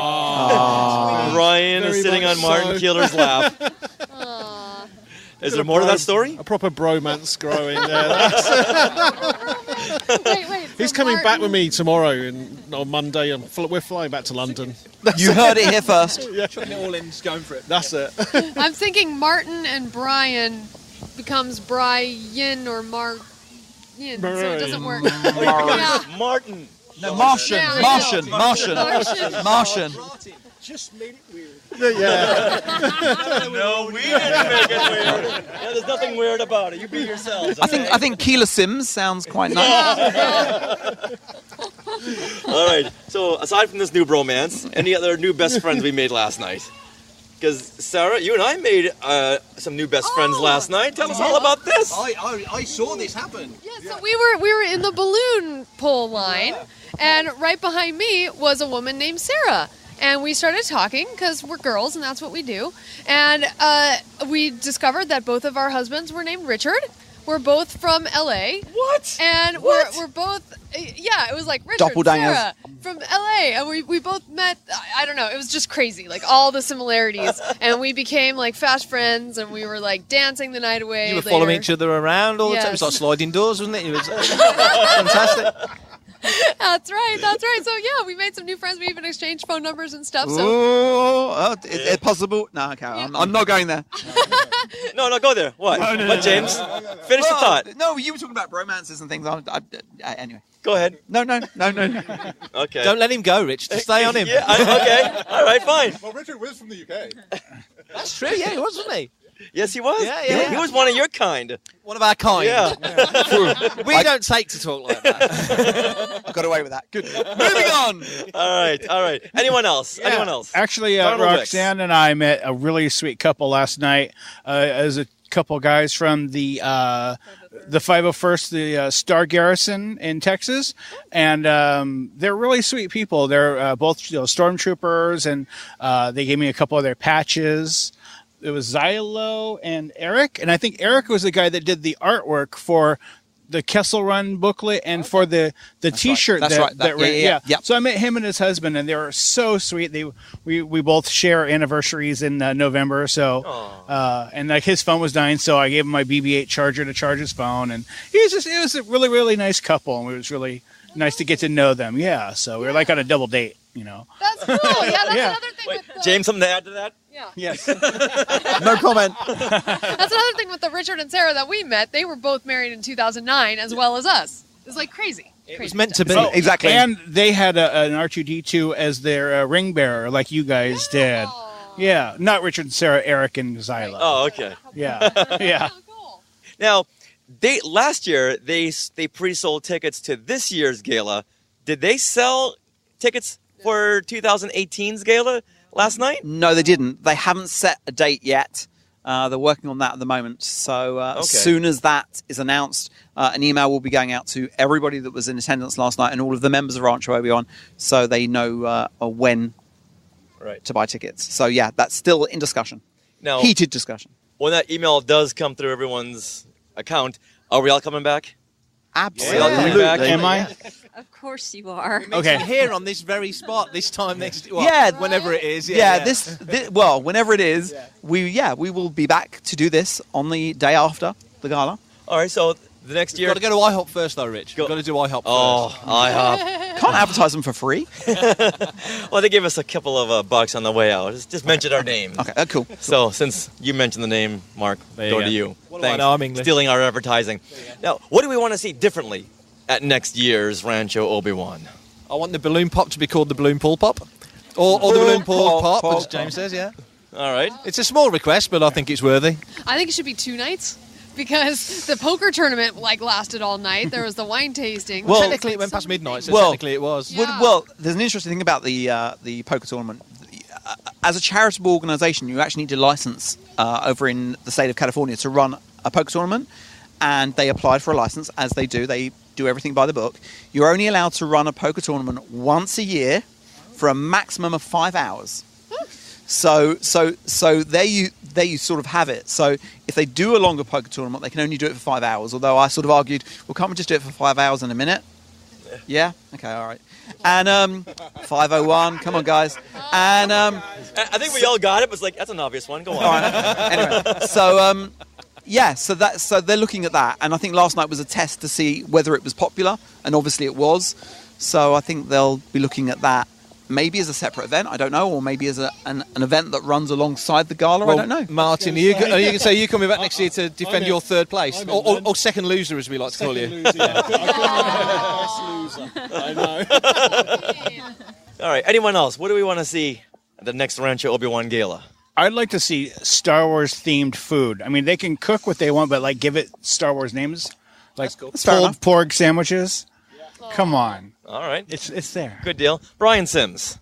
The night before, a screening of the original Star Wars, and there's this great little theater in the Presidio that would host us all perfectly if we just knew some people to get us in there.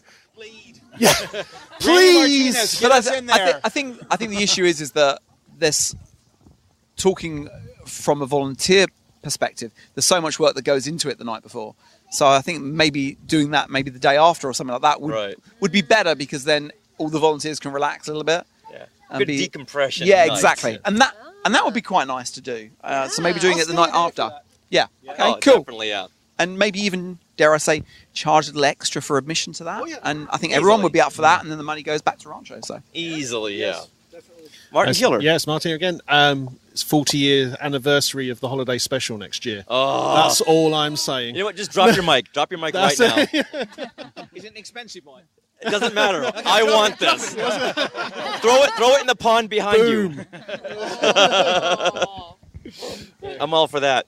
I want to see not so much panels, but other events going on, like the wine tasting, like the poker tournament, like a screening, something else, just because there were some times when people would kind of wander looking for the next thing to do. That's like 1 year Don Post turned up and did a bit of right. talk, didn't they? So that was interesting. Yeah. it's room as well. Being able to put on those additional things would take up some of the room. And, there was 210 people there last night, and it was packed. Yeah. And it was also very, very cold outside. It really was. So I think trying to find room to do something else is difficult. I really like the idea of, doing a screening at the Presidio or something like that. I think that would work really, really well. So, Lucasfilm, please.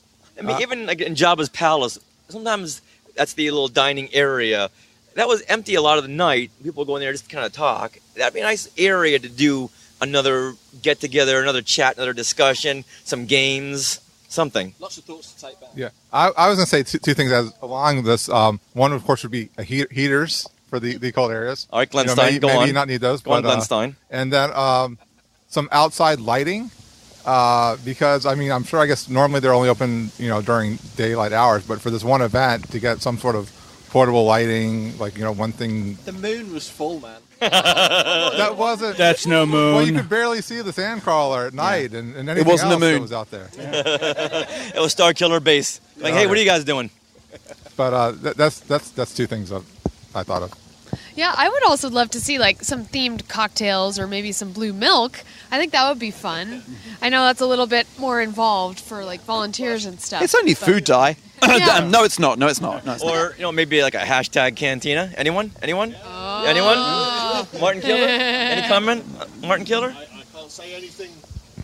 I can't say anything on that front. No comment. No comment to be said. Okay, Glenn, pull the microphone away. Now what? Who's the voice of Chopper? Oh, wait, wrong person. Yeah, sorry. I'm not telling. That was for you, Rick. Nice. Anyone else? Who else wants to see something? Now, not to say that we were devoid of entertainment the whole night. There was plenty going on. There was photo ops. R2 and 3PO were there. There were Jawas running around, Tusken Raiders. Yeah. What did people think of the Jawa hunt?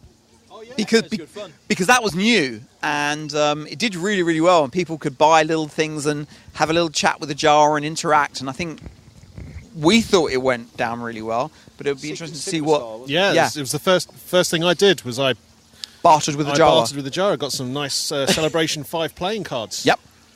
Oh, wow. All right, so any last words on the gala last night? Yeah, I would say that the most important thing about the gala is all of us coming together, and friendship and love and support for Steve and for Rancho Obi-Wan and for everything that he's done for the past over 40 years for Star Wars. That to me is the most important thing. Very much so, especially once again in this time when so much has gone down with Rancho Obi-Wan, and just it's the whole trust issue, and how do you trust anyone after that? Yep. So, good work, Steve, and the bunch. And don't forget that you can actually donate to Rancho Obi-Wan. And currently there is a shirt sale that a lot of the fan groups, the 501st Rebel Legion, Mandalorian Mercs, and R2 Builders came together and we're selling this shirt for the benefit of Rancho Obi-Wan. And it's a very limited edition. Once it's gone, you will not be able to get it. And it's a really cool looking shirt. So, and if you order it now, you will get it in time for the holiday season. So you can buy it for your loved ones or your partners for Christmas or Hanukkah. So get it. It's an amazing shirt. It's only $20, and yeah, we need to sell 3,000 of them, and we've only sold 500. So get your fingers out, please. Thank you. How do you get it? You get it if you go to ranchoobi-wan.org. All the details about how you can buy it are on the Rancho Obi-Wan page. Or their Facebook page. It should be the top post on there. It is pinned to the top of Facebook, yeah. All right. Any other last departing thoughts? Yeah, just last departing thought before I fall into the fountain. I think there's a word back home called bounce back ability, which is a football phrase about teams that do terrible and then come back. Not that Rancho's ever done terrible, but like you've alluded to, they've had a bit of a rough year with certain things. So I think this gala has shown that Rancho has got bounce back ability. So they've come out stronger than ever. So that's what I take from this one. I'm going home a happy bunny. Very much so. Martin Keeler. I'd say my first one, but I'd say to anyone who's not been before, it won't feel like your first one. It feels like you're just meeting your friends like you would do normally. So I'd definitely go. Okay. Margaret Mays? Well, after talking with Martin before we started here, I think I want to participate in poker next year, even though I have absolutely no idea how to play. But I do like this Tsum Tsum controversy or competition that goes on. Sounds like a lot of fun. All right. Traci? I'm planning to come back next year, and it's just, being up in Washington State, kind of isolated from all you great people. It's just a time for me to get together and be with my Star Wars family. Brian Sims. Just thank you to all you guys for being so awesome, and the dinner the night before to the all night at Rancho and to this today. I mean, you can't ask for a better weekend to be with friends. Adam Stein. I'll just echo that. It was sort of a lot of fun to sort of see all the stuff and be part of it and encourage people who haven't ever come that they should come and check it out one year. Roxanne Wicks. We'll be back next year. Rancho's about an hour away from where we live, and it's always great fun. I've been to 4 galas. Don's been to all of them, but we'll be back. Glenn Stein. All right. So one new thing they did that they didn't talk about this year is that I think this was new, was that they had you didn't have to really pay cash for anything. They had it all hooked into Square. So they just took your number that was your bidding number for the live auction, and they just would take that down you would basically pay with your number for everything, and then you get this big bill at the end of the night, and you go, oh my gosh, I really spent that much.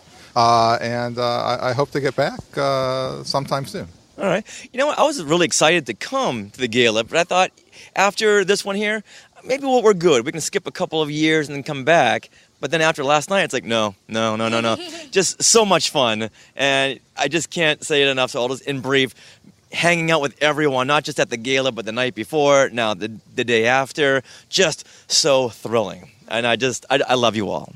I love you all. We love you too. Oh, always. All right, group hug in a second. Sarah, hurry up. All tearing up. All right. I'll just add, it's just so much fun to spend time with everyone and just clink glasses together. Clink, clink. Clink. All right. Now, cheers. Jedi clink. Let's go around and just tell everyone, all the Skywalkers, where we can find you on social media. Starting over here with Glenn Stein. Oh, gosh. Well, I am on Twitter as SteinGS, and I'm on Facebook as Glenn Stein. My current picture is me and Weird Al Yankovic from the one time that I wore my 501st Legion Stormtrooper armor. Also on the occasionally on the Padawan Perspective podcast, which is a two fathers and child talking about Star Wars Rebels. All right, Mark Newbold. You can find me on Twitter at prefect_timing. Prefect because I'm a Hitchhikers fan, so prefect_timing. And you will now find me at fantatracks.com, which is my new website. Martin Keeler. You'll find me on Twitter at Keeler1973, and I'm also on Fantha Tracks as well with Mark. All right, Margaret Mays. Hey, I'm on Twitter at MagMaze. All right. There you go. Traci. I'm on Twitter and Facebook as Star Wars Brat, and mostly on Twitter. Way too much on Twitter. Brian Sims. I'm on pretty much all the social media nowadays, but the easiest way to find me, briansims.com. The website has links to them all. Okay. Adam Stein. I'm Adam B. Stein on Twitter, but I have to warn you, won't find any Star Wars stuff there. Am I right? Donald Wicks. I am on Twitter. My personal is at Ren the Jedi, Ren like in Sabine Wren, and also Real Jack Porkins. And, of course, you can always find me on the Skywalking Through Neverland group page as well, keeping an eye on things and posting every once in a while. Nice. Roxanne Wicks. If you like to get in touch with me, just contact Don. He'll forward it. I can't remember my social... My agent Donald. Yeah, my agent Donald will take care of it. Thank you. James Burns. Jedi News, you can find us, all of the contact information that you need to find us on Facebook, Twitter, Instagram, and everything else. JediNews.com or JediNews.co.uk. Okay. And of course, you can find Skywalking Through Neverland at Skywalking Pod. And we see all of you there and in our Facebook group as well. So we'll see you, everyone. Yay. What about you, Richard? Oh, same place. Either on Twitter at SithRich, which I'm doing a lot more tweeting now, at Skywalking Pod. Oh, yes. And I will say I am at Jedi Tink as well. So yeah, we love to live tweet about Rebels. So much fun doing that. All right, with that, everyone, you know how we always wrap things up. Neverland on Alderaan. Any questions? It's a wrap. Hi, this is Steve Sansweet of Rancho Obi-Wan. I want to thank everybody for coming out to the Rancho Obi-Wan Gala last weekend, and I hope to see everyone at the next one.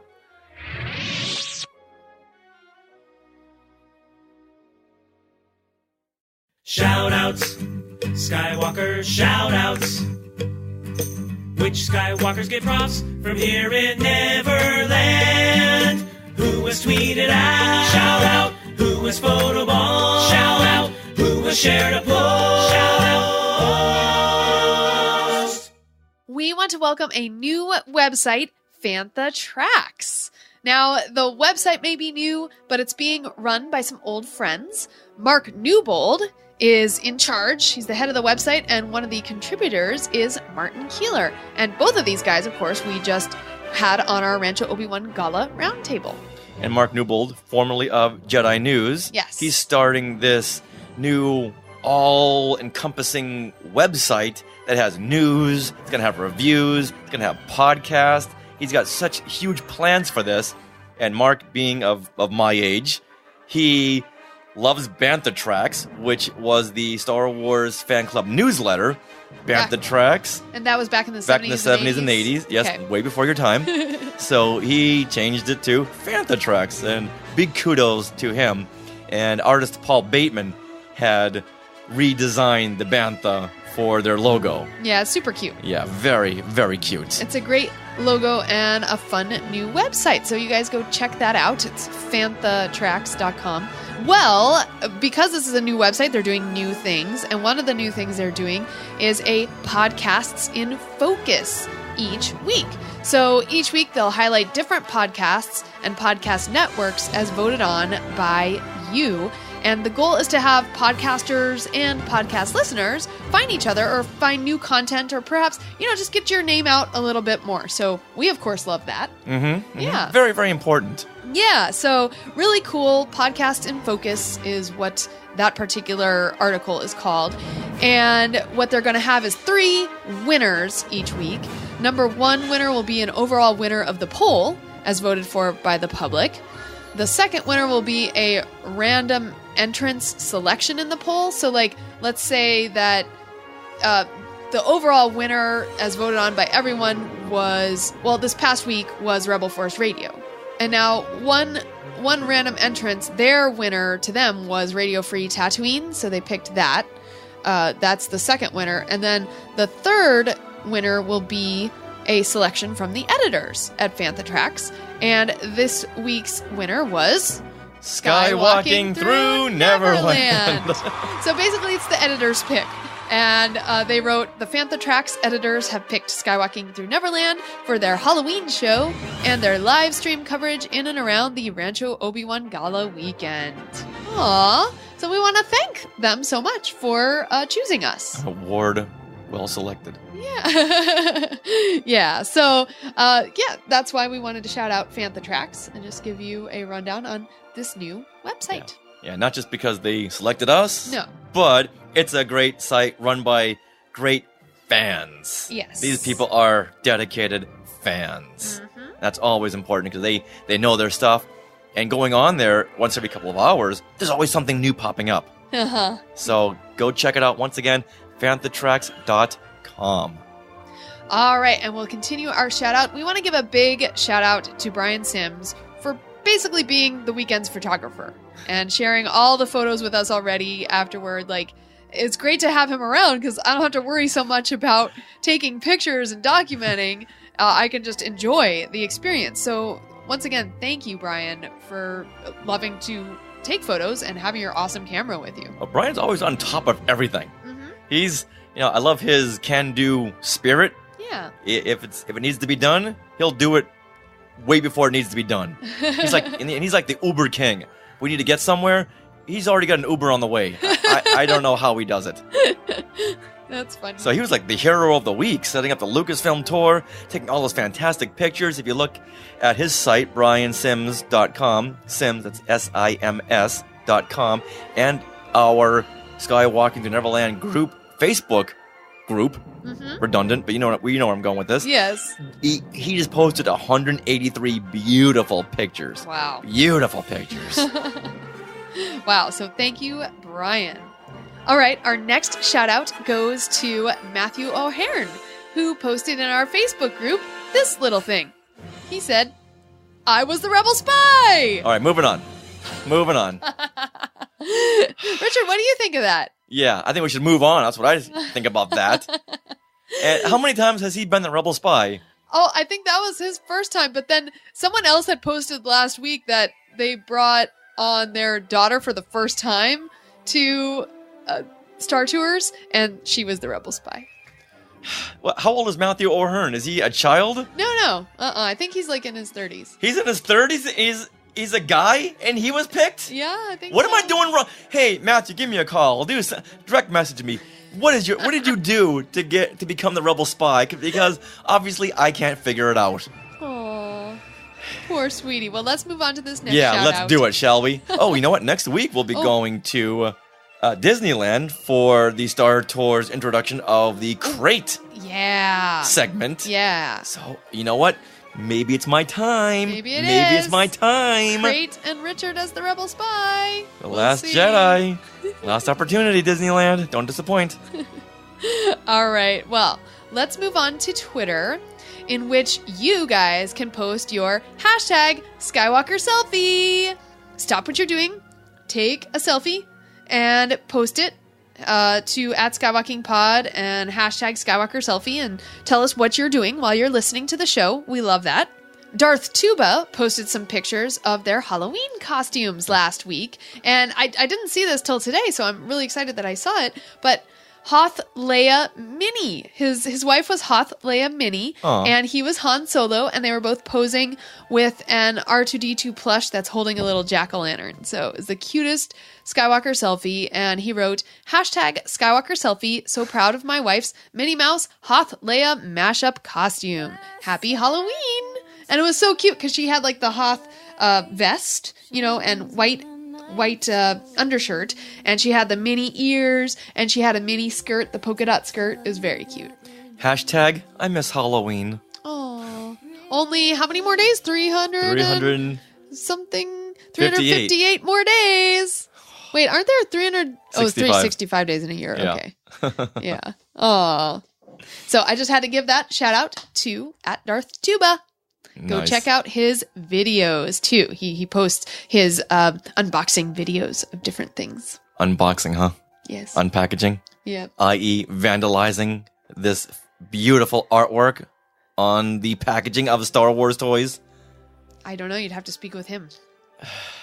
Yeah, believe me, I will be speaking with him. Well, you can speak to him later because right now, as promised at the beginning of our show, Rob Dellinger is back. So guess what? What? It's time to announce the Skywalker of the Week. James Burns. James Burns. James Burns. Well, congratulations to Mr. James Burns. Aw. He was so helpful over the weekend at Rancho Obi-Wan. So that got him the coveted jingle by Rob Dellinger. The John Williams of podcasting. Welcome back, Rob. Yeah. So Skywalkers, keep tweeting, keep sharing the show with your friends, because who knows, you may be picked to be the Skywalker of the week / month. / every other week. Yes. / when Rob's available. Yes. He's a busy man. He's very, very busy. Well, that wraps up episode 190 of Skywalking Through Neverland. We'd like to thank all the Skywalkers who participated in our Rancho Obi-Wan recap recording, and of course all of you Skywalkers who listen every single week. And if you're new, welcome. We hope you enjoyed the show. Now, as a reminder, our YouTube channel, we need 1,000 subscribers. We're about 119 away. 119 away. So, come on, Skywalkers, help us out. Get someone to subscribe to our YouTube channel. And you can head there by going to youtube.com/skywalkingthrough-neverland. Because we need to get to that next tier for when we do the LosCon convention. Yeah, let's do it. Yes. All right, we are part of RetroZap.com, where you can find articles and awesome shows like Brews and Blasters, the Sandcrawler Podcast, Beltway Banthas, the Deucecast Movie Show, Starships, Sabers, and Scoundrels, Techno Retro Dads, and Talking Apes TV, which will be recording a new episode on Monday, which we're going to cross-promote with Skywalking Through Neverland, because his guest appeared in both a Star Wars property and Planet of the Apes. Awesome. Lots of great stories coming. Yeah. All right, you can also find Skywalking Through Neverland at jedinews.co.uk and also on fanthatracks.com. Now, if anyone wants to reach out to us on social media, what should they do? Well, you can head to @SkywalkingPod for Twitter and Instagram. Now, if you want to talk with Richard on Twitter, he is @SithRich, and I am @JediTink on Twitter and Instagram. And we'll post various different things, like especially when we're live tweeting Star Wars Rebels, I'll talk about the music. And Richard, you'll have lots of insight into what things are based on. Yeah, love that. Love that. And yeah, we'll be doing that later on today. Yeah, absolutely. You can also join our Facebook group, which is a great place to get to know other Skywalkers. And you can head there by searching Skywalking Through Neverland group in Facebook, and then you can request to join. And you can also answer those questions that pop up. Otherwise, we can't let you in the group. You've got to answer those questions. Not difficult questions. Oh. But just go ahead and answer them. It's There's true. people on the threshold ain't getting in. Mm-mm. Yes. We want to keep it a nice, safe place for everyone. And speaking of a nice, safe place, why don't you all head over there to iTunes? Ooh. Either the American version or the international version, and leave us a review. We want to know what you think. What do you think, Skywalkers? Tell us. Be honest. Not going to tell you to leave a 5-star review or any kind of star. You know what? You just be honest. Give us what you got. All right. So now, stay tuned this week. Oh, we have a, what is that called? An age requirement for the for the credits. As you know, at the end of the credits, we post bits of conversations and outtakes and bloopers that didn't make it into the show. You're gonna want to stick around for this one. Our conversation went off into the adult-only, not bad, but adult-only conversation during our Rancho Obi-Wan Roundtable recap recording. And surprisingly, no, hashtag Sarah did not swear. No, Sarah did not swear, but something else. Yeah, something else. You're gonna want to listen to this. Yeah, and if you do have children listening, just maybe listen to it beforehand, see if it's appropriate for them. Yes. Yeah. And then you'll see why we had to yank it out of our discussion. Yes. All right. So, but it's fun. It's really funny. It's fun and went into different directions I never thought. Yeah, it's true. So now you're gonna want to listen to that. Yes. But, as always, remember, Neverland on Alderaan. Some imagination, huh?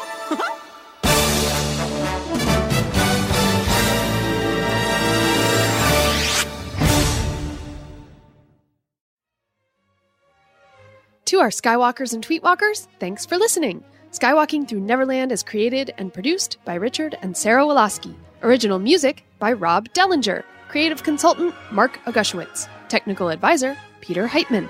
Facebook administrators Donald Wicks, Joey Pittman, and Norma Heitman. Skywalking Through Neverland is intended for entertainment and information purposes only. Any sounds, music, and clips played during this podcast are the property of their copyright holders.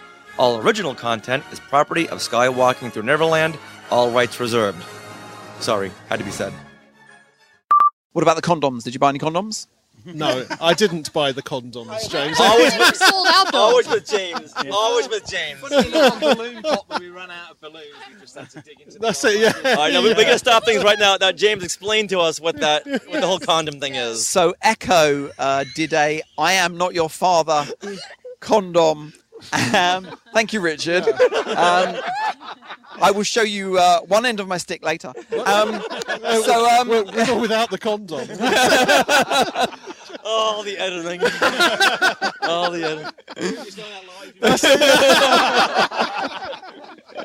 Sorry, everyone. It's like Sarah swears all over again. It wasn't me this time. And now back to James Burns.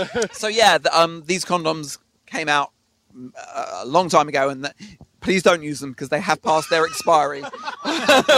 You never stop, do you? I'm being honest. So what are you saying?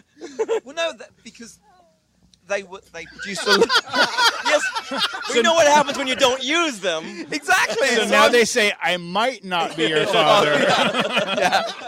It was a promotional item that I don't think Lucasfilm necessarily approved. But anyway. Sorry, James, when's this go out? Because there's a week between people who may have got them and then hearing your message of please don't use them. Okay, I'm very sorry if you use the condoms. Yeah. In 9 months' time, Richard and Sarah will be happy to host your baby blessing or baby shower. And sponsored by James Burns and Jedi News. That's a merchandise opportunity for the It next is. one. A Yeah. little baby grow that says, yes, I bought the condoms.